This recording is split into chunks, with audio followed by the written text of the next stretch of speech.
할렐루야, 반갑습니다. 마지막 한 주 잘 보내시면 이제 청명한 가을이 올 것 같습니다. 이 무더위 가운데서 은혜로 지켜주신 하나님께 감사하고요. 또 여러분들 이 무더위를 잘 견디시고 이기신 여러분들을 축복합니다. 오늘 새로운 책 빌립보서를 가도록 하겠습니다. 이 빌립보서는요, 사도 바울이 로마 감옥에 갇혀있던 AD 61년에서 62년 사이에 기록된 책입니다.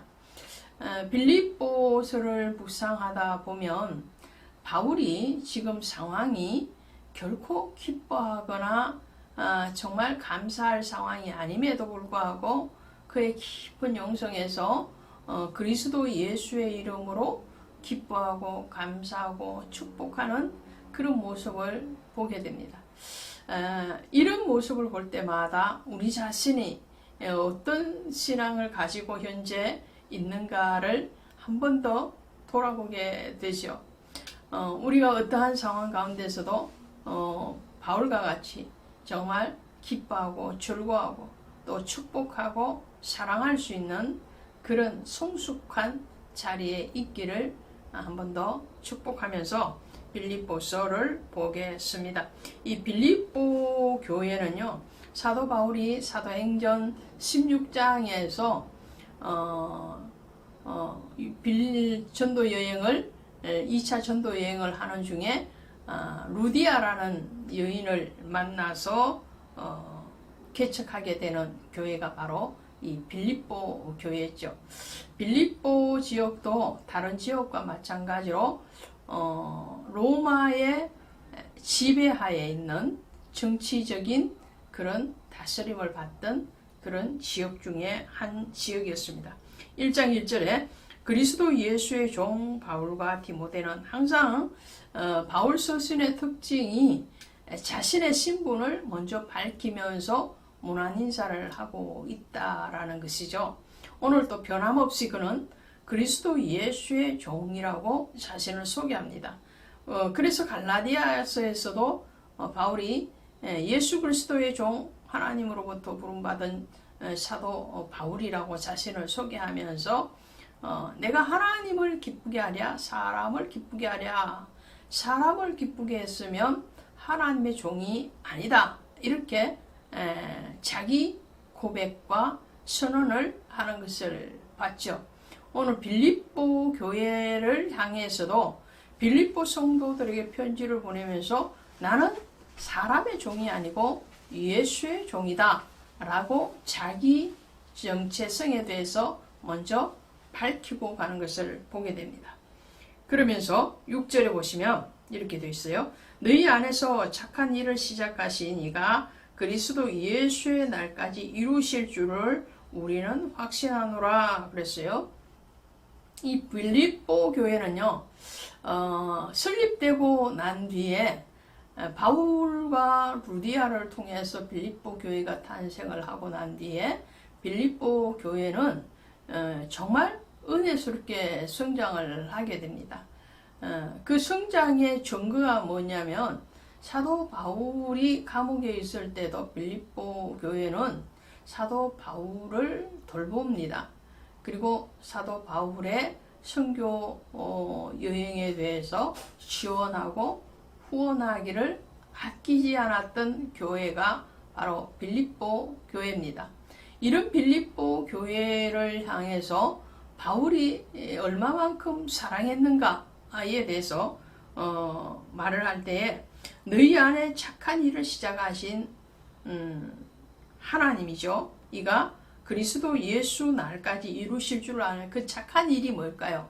앞서 말씀드린 것처럼 선교를 후원하고 지원하고 목회자를 섬기고 이런 것도 물론 착한 일이겠죠.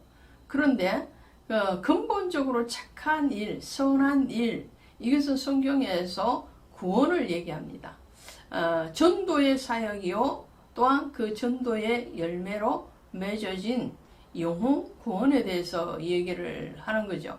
그래서 빌립보 교회를 통해서 전도되어지고 선교지 현장에서 구원의 열매로 돌아온 그 사람들 뿐만 아니라 빌립보 교회의 성도들이 더 한층 신앙 안에서 성숙하고 성장할 것이라는 것을 말을 하죠.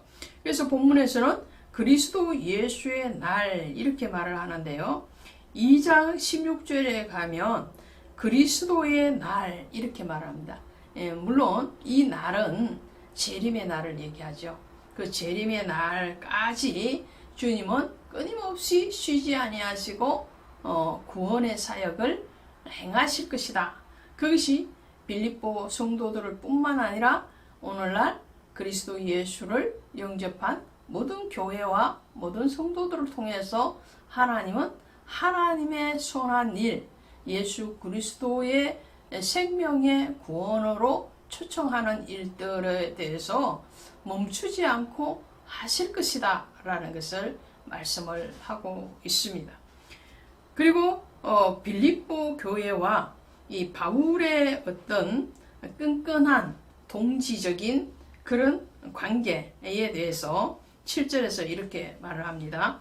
내가 너희 무리를 위하여 이와 같이 생각하는 것이 마땅하니 이는 너희가 내 마음에 있으며, 그러면서 8절에서요. 내가 예수 그리스도의 심장으로 너희를 무리를 얼마나 사모하는지 하나님이 내 증인이라 이렇게 말을 하죠. 그러니까 빌립보 교회를 향한 바울의 그 지극한 사랑은 어떤 표현적인 의식적인 혹은 의례적인 그런 사랑이 아니라는 거예요. 그것은 자기 마음에 있다라는, 내 마음에 있다라는 거예요. 내 마음에 있고 그리스도 예수의 심장으로 너희를 사랑한다. 예수의 마음을 품고 너희를 사랑한다 이런 말이에요. 얼마만큼 가슴에 품고 사랑하느냐에 대해서 단적으로 표현하는 이 바울의 모습을 보게 되죠. 지금 감옥에 있으면서도 바울은 여전히 빌립보 교회를 향하여서 사랑을 고백하고 그 빌립보 교회를 섬기고 있는 성도들을 위해서 중보 기도하고 있다라는 것을 알 수가 있겠죠. 그리고 바울이 자기가 지금 복음의 증거자로 살다가 감옥에 갇히는 이 수감자의 생활을 가운데 있으면서도 이것이 헛된 일이 아니다라고 말을 하는 것이 12절 이하의 말씀입니다. 형제들아, 내가 당한 일이 도리어 복음 전파의 진전이 된 줄을 너희가 알기를 원하노라. 할렐루야. 그러니까 바울의 의식 속에는요, 자신의 상황이 어떠한 상황이 되어 있느냐가 중요한 게 아니에요. 감옥 바깥에 있느냐, 감옥 안에 있느냐, 혹은 건강하냐, 아니면 질병 안에 있느냐, 혹은 맨마정 가운데 있느냐, 풍랑 가운데 있느냐, 어떠한 상황에 따라서 하나님이 계시고 안 계시고 하나님의 일이 멈추고 안 멈추고 그런 개념이 아니에요. 바울은. 그러니까 바울은 지금 자기가 지금 매를 맞고 또 감옥에 수감되어져 있는 이 상황까지도 하나님의 허락하신 가운데 있다라는 것을 인정하는 거죠. 뿐만 아니라 그 하나님의 허락하심은 하나님의 선한 일, 앞서 말씀드린 6절에 나오는 착한 일을 시작하신 예수 그리스도의 그 사역, 구원의 사역이 멈추지 않고 더 전진해 갈 거는 통로, 도구로 사용되어질 것이라는 확신이 있는 거예요. 자, 우리의 신앙이요, 정말 고난과 공고 가운데 있을 때도 이런 바울과 같은 확실한 믿음이 있으면 요동하지 않게 되겠죠. 그래서 바울은 이렇게 20절에서 살든지 죽든지 내 몸에서 그리스도가 존귀하게 되게 하려 하나니. 할렐루야. 바울은 나는 없고 예수만 있는 거예요. 이 사는 것도 죽는 것도 그리스도를 위해서 하겠다라는 거죠.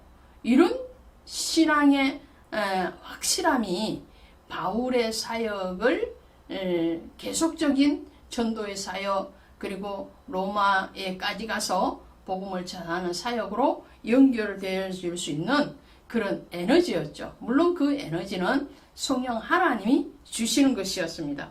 29절에 보시면 그리스도를 위하여 너희에게 은혜를 주신 것은 다만 그를 믿을 뿐 아니라 그를 위하여 고난도 받게 하려 하심이라. 할렐루야. 그렇습니다. 그리스도께서 우리에게 은혜를 주신 거예요. 믿음을 주시고 구원의 자리에 우리를 초청해 주신 것은 우리가 단지 예수 그리스도를 믿음으로 구원받는 그 단계에 머물러 있기를 원하신 것이 아니에요. 구원은 어떠한 것과도 비교할 수 없는 큰 것이지만 그 구원받은 자는 그리스도를 위하여서 고난도 동참해야 된다는 거예요. 바울은 그 고난에 동참하고 있고 그 고난에 대해서 한 점의 후회함이나 한 점의 의심을 가지고 있지 않다는 것을 우리는 확인할 수 있습니다. 오늘 이 신앙, 여러분의 신앙, 여러분의 삶에 큰 교훈이 되기를 원합니다. 고맙습니다. 할렐루야, 반갑습니다. 오늘도 비 소식이 있습니다. 올여름에는 유난히 덥고 또 유난히 긴 장마가 왔다가 또 장마가 끝난 시점인데도 불구하고 태풍과 또 연속적으로 비가 내리는 날씨가 반복되고 있습니다. 여러분의 건강 잘 챙기시기를 바라고 또 가정이나 어떠한 재산에 어떤 피해가 없기를 기도합니다. 오늘 빌립보서 2장 가도록 하겠습니다. 빌립보서 2장에서 바울은 이 빌립보 교회 안에 섬김에 대해서 말씀을 하고 있어요. 그러면서 무슨 겉면이나 사랑의 무슨 위로나 성령의 무슨 교제나 긍휼이나 자비나 이 모든 것들을 통칭해서 이루어질 때에 무엇이 가운데 있어야 하느냐 하면 그리스도 안에 있어야 된다. 이것은 굉장히 우리를 당황하게 하죠. 우리는 늘 그리스도 안에 있다고 생각을 합니다. 그러함에도 불구하고 현실을 보고 또 우리의 행동이나 우리의 어떤 내면의 깊은 모습을 보면 그리스도 안이 아니라 그리스도 밖에 있는 사람과 같이 말을 하고 행동을 하고 그리고 교제를 하는 그런 모습들을 발견하게 되죠. 그래서 오늘 우리의 모든 생각이 그리스도께 집중되어지기를 원합니다. 그리고 그 집중되어짐이 정말 주님 안에서 일어나는 성령의 교제와 성령의 역사가 되어지기를 간절히 바라면서 빌립보서 2장을 생각해 볼 때요.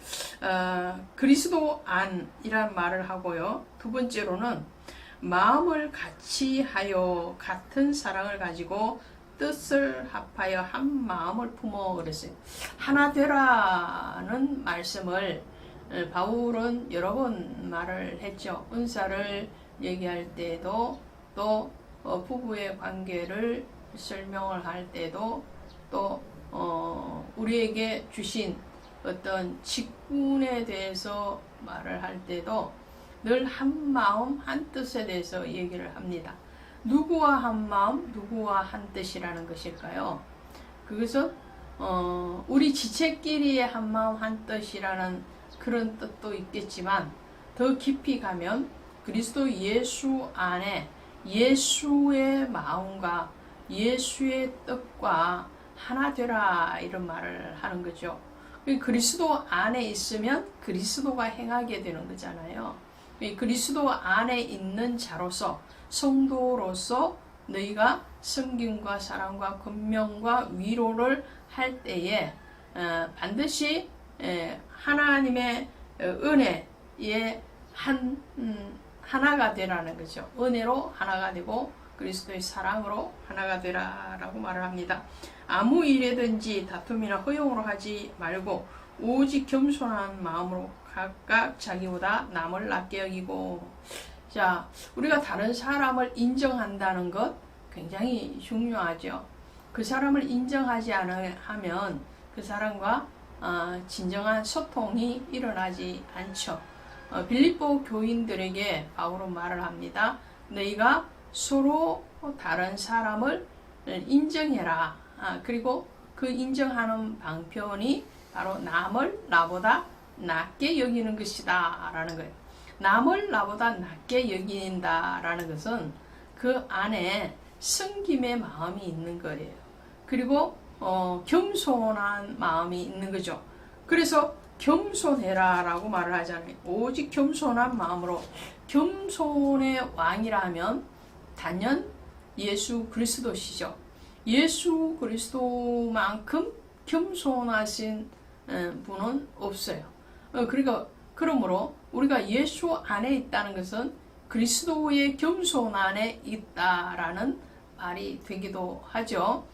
스가랴서 9장 9절에 가시면 겸손하여 나귀를 타고 오신 예수 그리스도에 대해서 말씀을 하는데 나귀를 타셨다 이 말씀은 무슨 말일까요? 짐승인 나귀를 말을 하겠죠.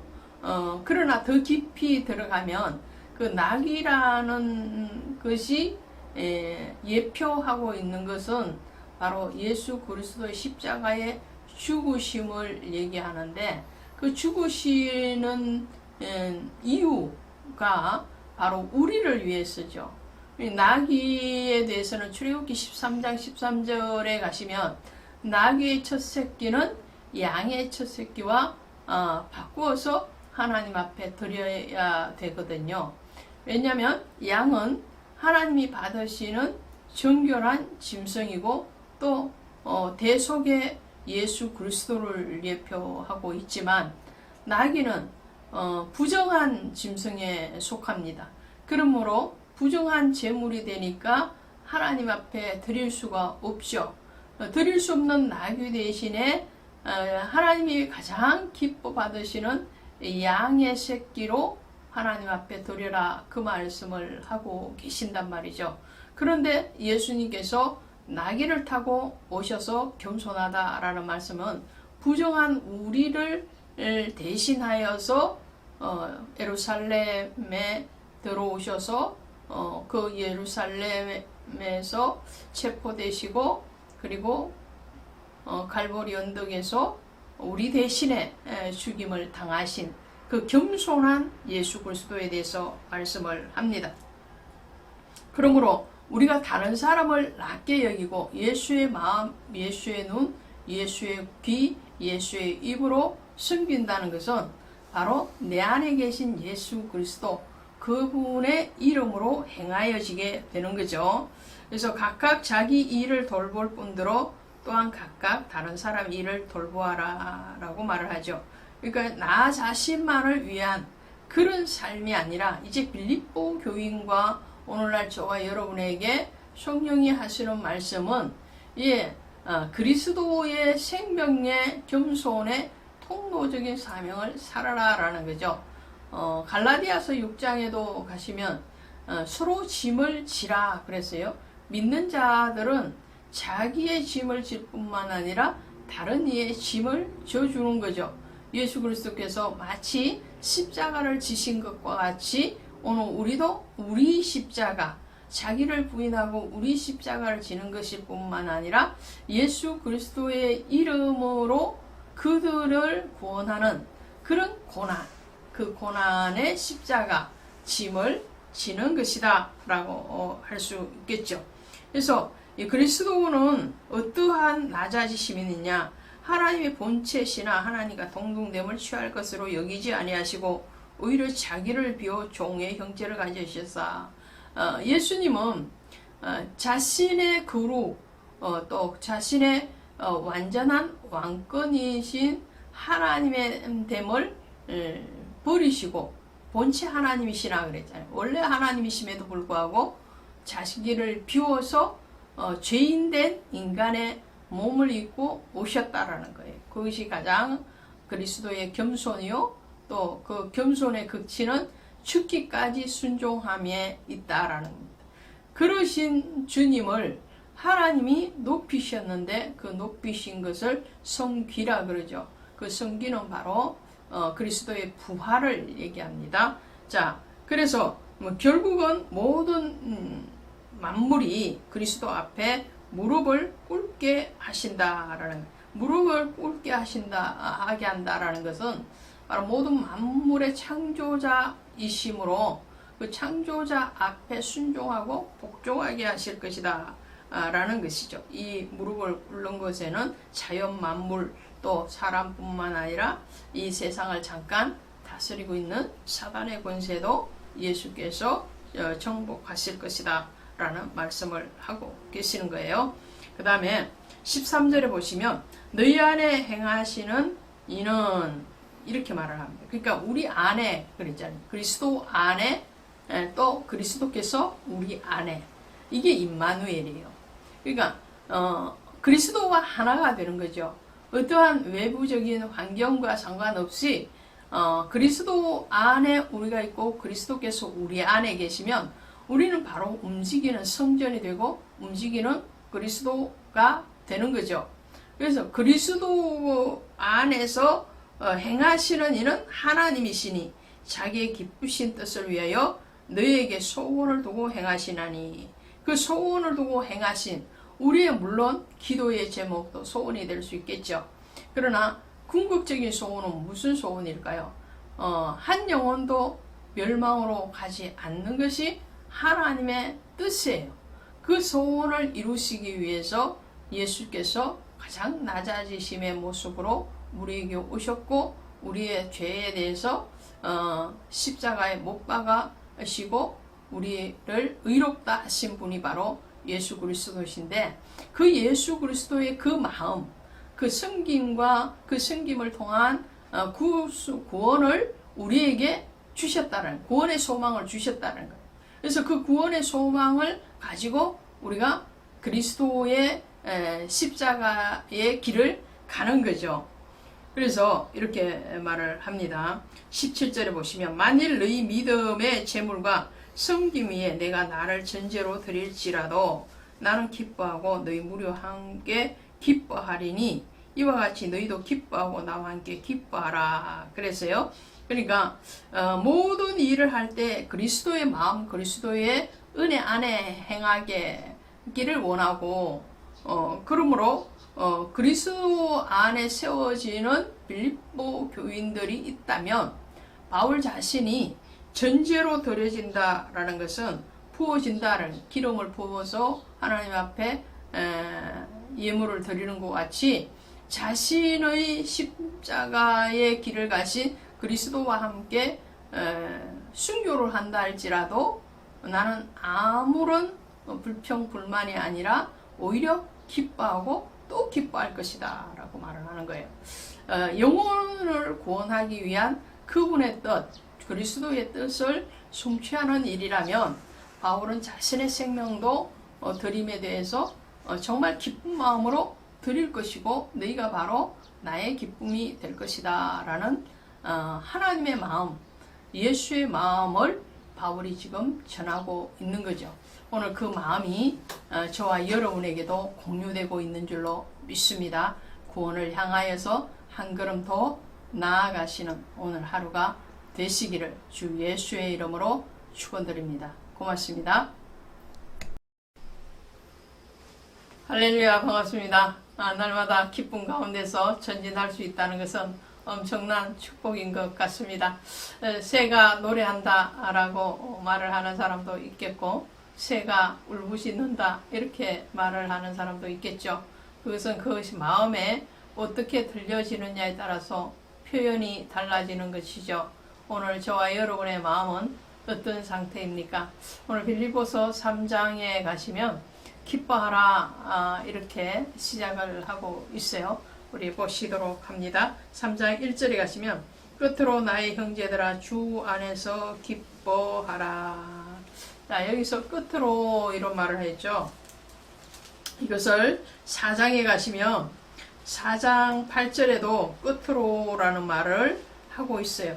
왜냐면 이 빌립보 교회에 편지를 보낼 때에 사도 바울의 지금 상황이 로마의 감옥에 갇혀 있는 상황이라고 말씀을 드렸죠. 그러나 빌립보서를 쓰고 바울이 순교한 것은 아닙니다.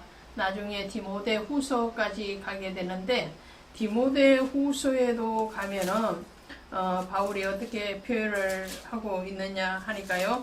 후서에 가시면 이렇게 되어 있죠.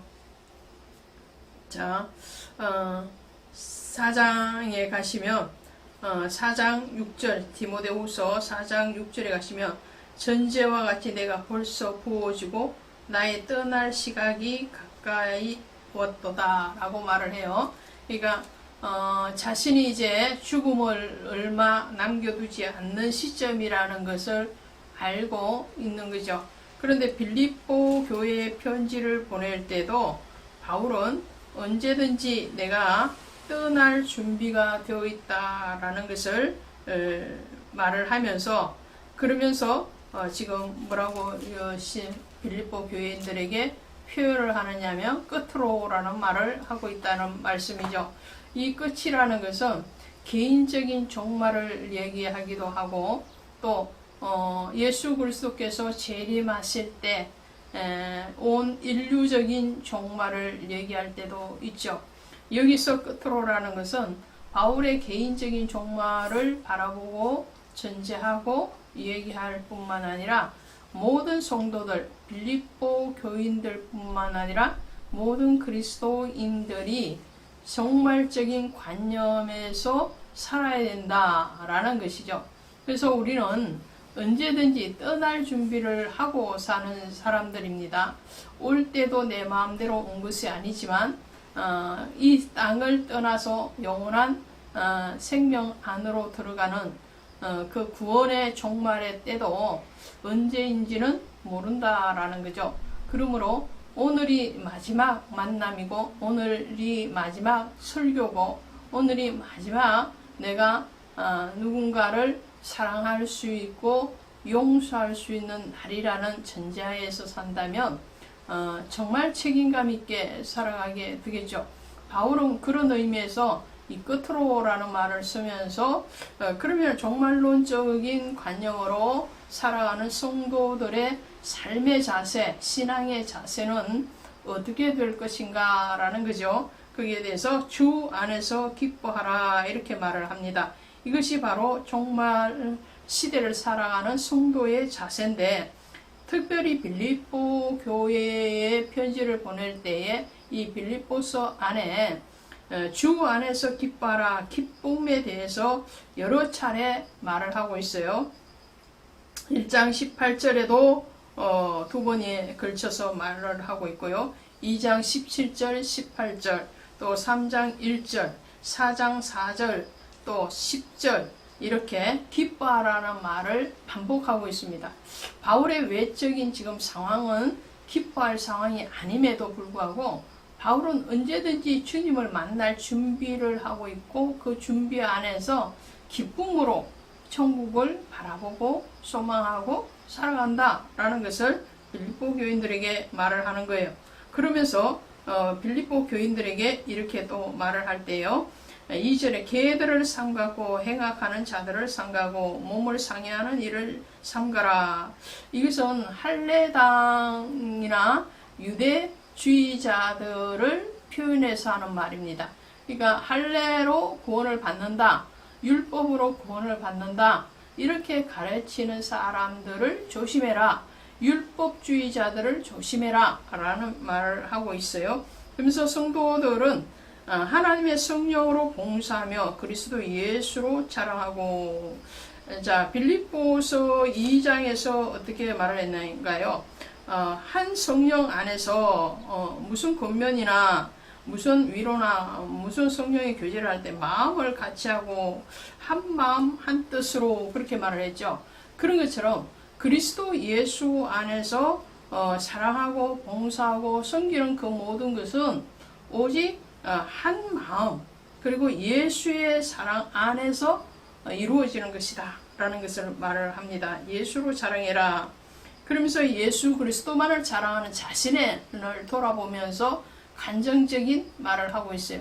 자신도 육체적으로 많은 것들을 자랑할 수 있지만 그 육체적인 모든 자랑거리들을 배설물같이 버렸다 그러죠. 그것은 바로 예수 그리스도를 아는 것이 가장 고상하고 그 예수 그리스도 안에서 발견되려 하기 위해서 육체적인 모든 부귀영화 그리고 또 권력과 또 사회적인 어떠한 지위나 명예를 다 배설물같이 버렸다라고 말합니다. 이것이 뭔가요? 이것이 바로 그 그리스도인들이 이 땅에 살면서 택하는 그런 선택의 우위권입니다. 그러니까 우리는 늘 선택하는 가운데 살고 있어요. 지금도 저 같은 경우에도 유튜브 방송을 통해서 복음을 전할 것인가 아니면 다른 세상적인 일들을 할 것인가 이런 선택의 기로잖아요. 직업의 선택, 또 배움의 선택, 또 모든 일들의 선택, 심지어 슈퍼마켓에 가서 물건을 사는 것도 선택해서 사게 되죠. 그런 것처럼 우리는 선택을 할 경우에 어떠한 것들보다도 예수라는 거예요. 어떠한 사람보다도 어떠한 세상적인 어떤 물질이나 권력이나 명예나 이런 것들보다도 예수를 선택한다. 항상 예수 제일주의, 예수 우선주의. 그 우선주의를 바울은 하고 있다라는 거예요. 그러면서 그 바울이 하는 말이 14절이죠. 표대를 향하여 그리스도 예수 안에서 하나님이 위에서 부르시는 구름의 상을 위하여 달려가노라. 표대가 바로 예수 그리스도죠. 그 예수 그리스도의 영원한 구원의 생명, 구원의 그 면류관을 향하여서 달려간다라는 거예요. 그 일들에 대해서 자신의 사명에 대해서 놓치지 않고 그 사명을 이루기 위해서 달려간다라고 말을 합니다.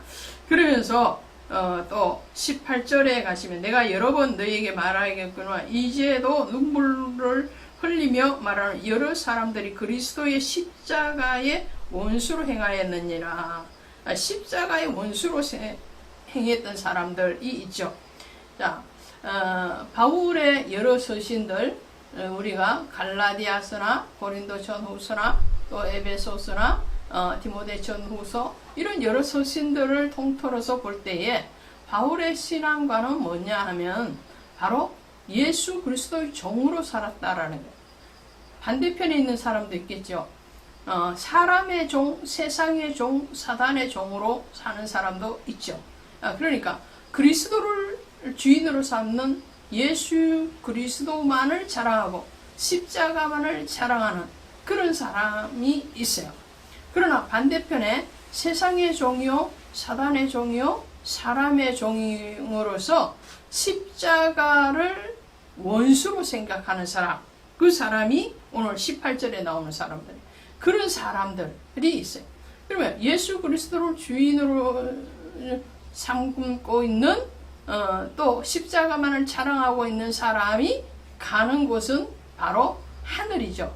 그래서 우리의 시민권은 하늘에 있다라고 말해요. 하늘에 있는 시민권자는 이 땅을 살지만 이 땅에서도 늘 하늘을 우선적으로 생각하고 그 하늘의 개념, 그 하늘의 개념이라는 것은 주님의 뜻, 복음적인 진리 안에서 살게 되는 거죠. 그러나 땅의 종이요, 사람의 종이요, 세상의 종으로 십자가를 원수로 같이 생각하는 사람은 땅의 개념으로 살아가요. 그래서 그들의 마침은 멸망이요, 그들의 신은 배요, 그 영광은 그들의 부끄러움이 있고 땅의 일을 생각하는지라 그랬어요. 그래서 땅의 일을 생각하는 사람은 이 땅에서 잘 먹고 잘 입고 잘 산다고 그것이 잘 되는 것이 아니고 그 결국은 바로 멸망이다. 왜?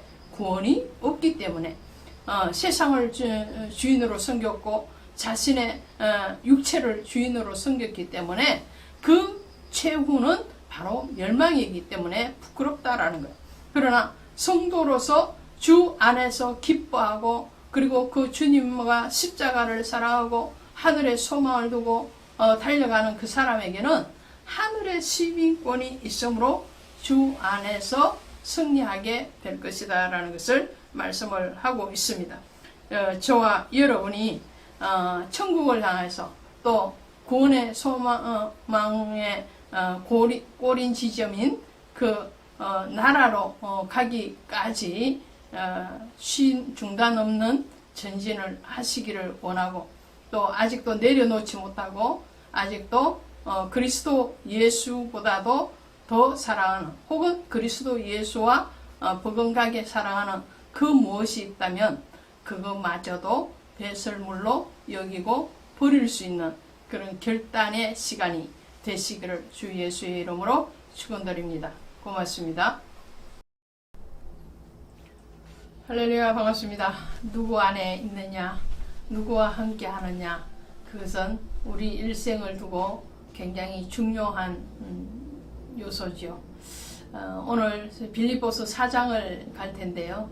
이 4장 안에서는 주 안에서라는 말을 반복해서 사용하면서 바울과 빌립보 교인들이 더 나아가서는 오늘날 모든 성도님들과 교회들이 어디에 있어야 되는가에 대해서 말을 하고 있어요.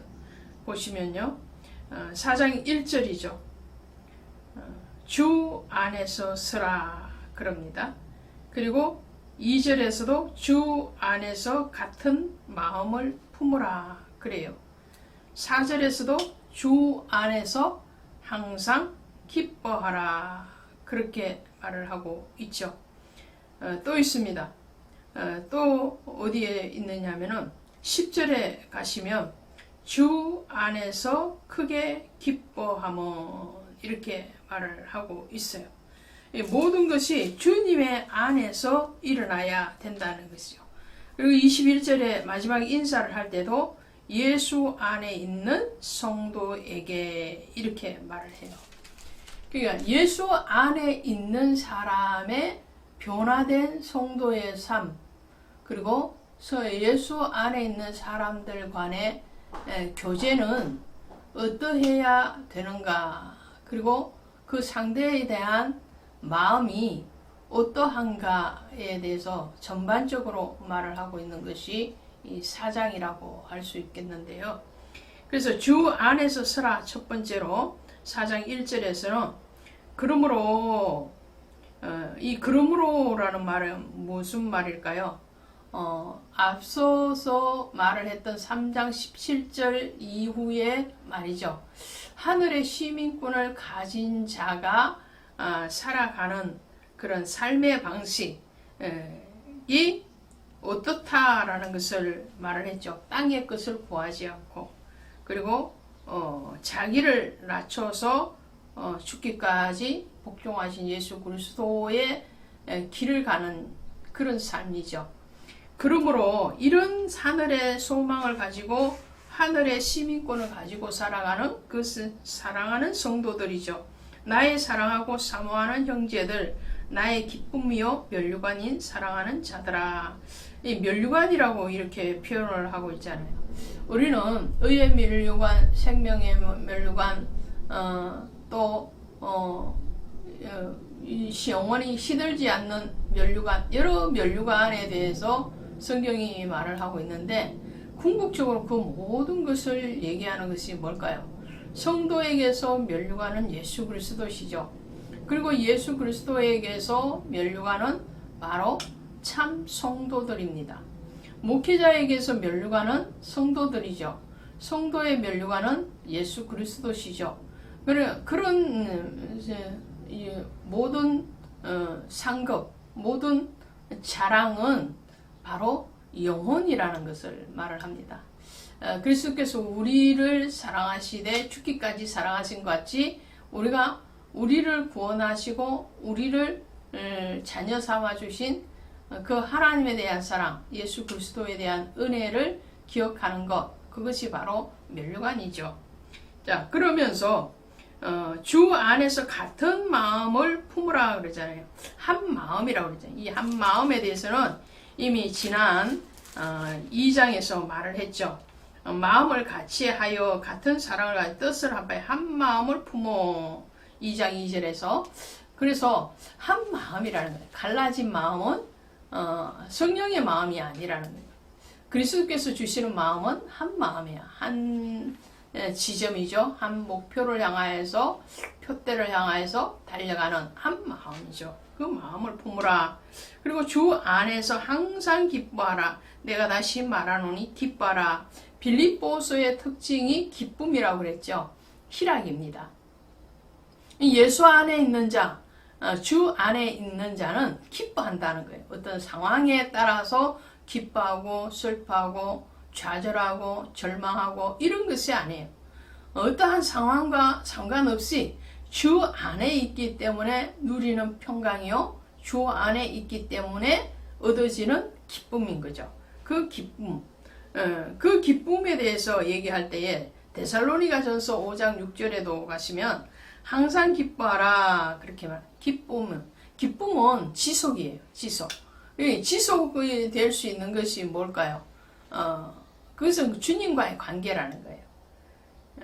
모든 땅의 것들은 영원함이 없어요. 그러나 하늘의 것은 영원한 거죠. 변하지 않는 것이니까 그 기쁨을 지속해라 라고 말을 해요. 또 주 안에서 해야 될 것이 뭔가요? 내가 10절에 내가 주 안에서 크게 기뻐하면 너희가 나를 사랑하던 것이 이렇게 말. 이제 바울을 도왔던 이 빌립보 교회의 헌신과 동력에 대해서 지금 회상을 하면서 다시 한 번 더 그들에게 감사를 표하는 바울의 모습을 봅니다.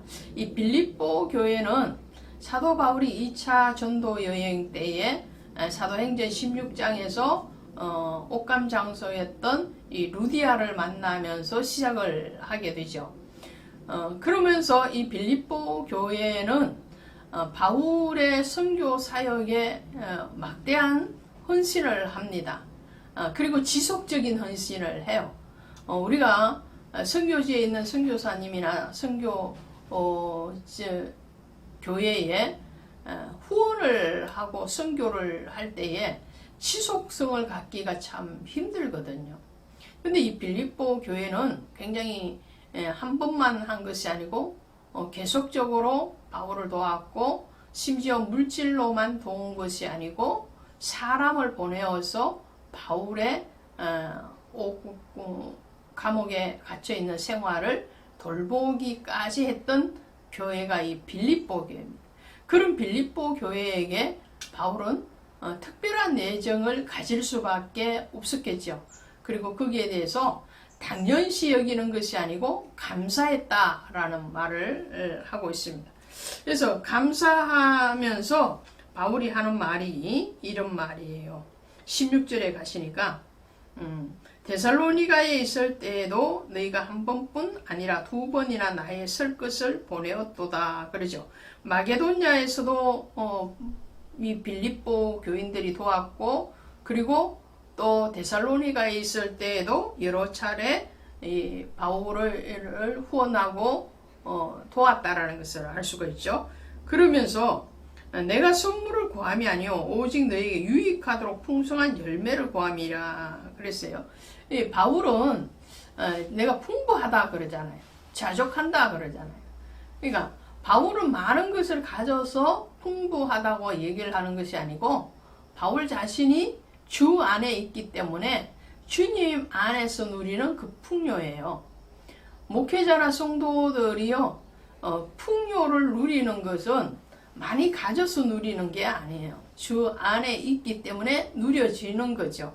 그리고 그 누림을 감사하는 거죠. 오늘 바울은 그 말을 하는 겁니다. 내게는 모든 것이 있고 또 풍부한지라. 바울이 사실은 궁핍했잖아요. 육신적으로 스스로가 말을 하기에 나는 궁핍하고 굶주림을 여러 번 했고, 그러함에도 불구하고 오늘 본문에 풍부하다 이 말은 외적인 풍부를 얘기하는 것이 아니고 내적인 주 안에서의 풍요함 그리고 감사를 얘기하는 거죠. 그러면서 에바브로디도 편에 이 에바디도라는 사람은 바울에게 선교비를 보내가고 또 바울로부터 편지를 받아서 빌립보 교회에게 전해주는 그런 역할을 했던 집사님이죠. 그런 인편을 통해서 오고 가는 그 정을 또 표현을 합니다. 그러면서 이것은 빌립보 교회가 바울을 도운 것은 이는 받으실 만한 향기로운 제물이요 하나님을 기쁘시게 한 것이라 그랬어요. 그러니까 바울의 개인적인 목회를 도운 것이 아니고 이것은 하나님의 앞에 복음 전도의 사역에 혼신되어졌기 때문에 하나님이 기쁘게 받으시기에 합당한 예물이다라는 것을 말을 합니다. 목회를 하다 보면은 성도님들의 그 마음이 깨달아질 때가 많습니다. 성도님들의 그 사랑, 섬김, 그리고 자원하고 기뻐하는 그 마음들이 깨달아져요. 그러면 두 렙돈의 가부가 두 렙돈을 드리는 그 가부의 마음처럼 깨달아질 때에 목회자는 그 드려진 어떤 액수에 감사한 것이 아니고요. 그 액수와 상관없이 비록 두 렙돈 같은 작은 예물이라 할지라도 성도의 마음이 깨달아지면 그것이 정말 크게 느껴지고 감사하고 정말 향기롭게 다가옵니다. 지금 바울이 그 말을 하는 거예요. 빌립보 교회가 재정적으로 넉넉해서 바울을 후원하고 지원한 것이 아니잖아요. 그런 상황에서 한 번도 아니고 두 번도 아니고 지속적인 그런 은혜를 나누어 줬을 때에 이 바울은 그것을 하나님의 마음, 예수의 마음으로 받는 거예요. 거기에 대해서 말을 합니다. 그러면서 하나님 앞에 그들에게 풍성하게 채워주실 것을 기도하고 있죠. 19절에 보니까 나의 하나님이 그리스도 예수 안에서 영광 가운데 그 풍성한 대로 너희 모든 것을 쓸 것을 채우시리로라. 할렐루야. 그렇습니다. 이게 회전을 하는 거예요. 돌고 도는 거예요. 세상 말로도 돈은 돌고 돈다. 그래서 돈이라고 그러는데 하나님 앞에 헌신하고 또 감사하는 것도 돌고 도는 것 같아요. 예. 주님의 이름으로 사용되어지면 주님이 그것에 대해서 또한 일하심이 깨달아지도록 그 사람의 마음뿐만 아니라 삶을 만지시는 것을 보게 됩니다. 여러분이 오늘 누구와 동행하고 계십니까? 그리고 누구의 편에서 바라보고 또 헌신하고 계십니까? 주님 안에서 동행하시고 주 안에서 풍성한 열매를 거두시기에 부족함이 없기를 축원드립니다. 고맙습니다.